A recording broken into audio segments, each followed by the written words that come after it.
But it's fair to bring up the point that Harrison Barnes doesn't really produce. I mean, he's the third highest paid player on the team. He, any scorn or ridicule he gets for not producing, I think to a certain extent is fair. I mean, we've done it. A lot of people do it. It makes a lot of sense. He's a starter. He's a veteran. He's paid like he should be producing. But Mike Brown said something interesting when asked 2 questions about Harrison Barnes after Monday's loss. He said, he clarified it for everybody. He's like, I don't know if you guys know this, but I don't call any plays for Harrison Barnes. The one thing that you guys have to understand is I don't call any plays for HB. He's supposed to be getting his shots, open shots, through the rhythm of the offense. And whatever comes to him will come to him. Meanwhile, he's going to be taking on tough defensive assignments and rebounding. And I think that's kind of fair. I mean, we've said that about Barnes. He's kind of like a putty, kind of like fills in the cracks of what's left over and stuff like that, and can kind of do that stuff. And he did a really good job of that last season.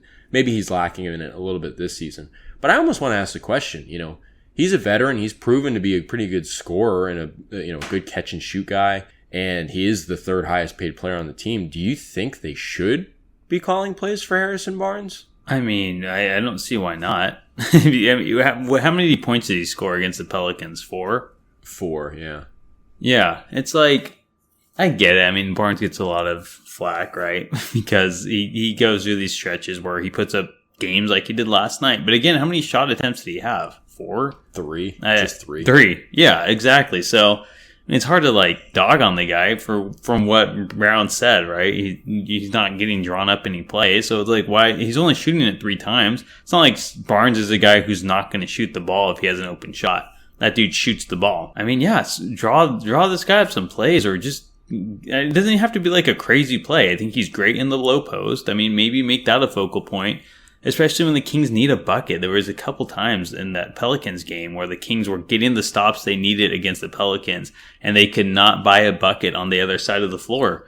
That's when Barnes, I think, is at his best, really, is when the Kings need a bucket. He'll go in that low post and he'll draw a foul. It would have been helpful. Barnes, I mean, the dude can score. He threw up, 15 in the last 4 years with the Kings. He could do that easily this year. And it also brings up another question. If they're not going to bring up, or they're not going to draw up plays for Barnes, it's like, why do we resign him then? Wouldn't you rather have just gone for a more defensive-minded small forward / power forward in free agency last year? I don't know if one was available, but if Barnes ain't scoring on offense, I mean, I don't think Barnes is a terrible defender, but he's not the best one ever. I get it. He's versatile and he stands his ground as best as he can, but there's definitely a lot of better options out there.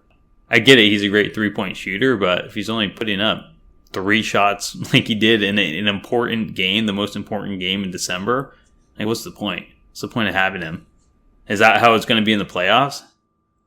I'd rather just have a great defender. Yeah. I mean, I think also it's in terms of calling something for Barnes, I mean, he recognizes the talent around him, and he is going to just wait for a shot to open things up. But it's you almost want to facilitate a little bit more of a team-wide aggression, and doing that would be good. And you mentioned the ability to get to the line, and sometimes he does that on his own accord. I think there have been times this season where you'd like to see him do that, and he doesn't do it. But, I mean, if you're talking about a situation specifically like the one against the Pelicans were later in the game where they were getting stops. I never played in the NBA, never coached in the NBA. I don't know if it's normal to try to have a play call for a guy to try to just get to the line like Barnes.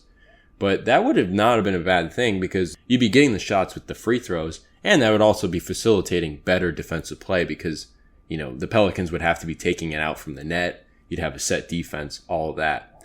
But also, another thing about calling plays for Barnes is that you'll see Barnes get a few DHO 3 opportunities, but if Mike Brown's not calling plays for him, then obviously that is just being produced through the rhythm and the reads of the offense. But he does call DHO 3s for Kevin Huerter and Keegan Murray. And, he calls a DHO 3 for Kevin Huerter to start every game for the last couple of games.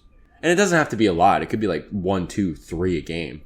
Maybe that would help him. And again, it would facilitate his aggression, facilitate his rhythm, and really facilitate the whole offense. So, It's got to be something to maybe consider. Yeah, it really does. He's more than capable of scoring. I understand the need to get Murray and Herter to score. They have a higher ceiling, but I mean, you can't just throw Barnes on the back burner and then get mad at him when he's not shooting well or not scoring a lot of points. He's not really being set up to succeed on the offensive end of the floor.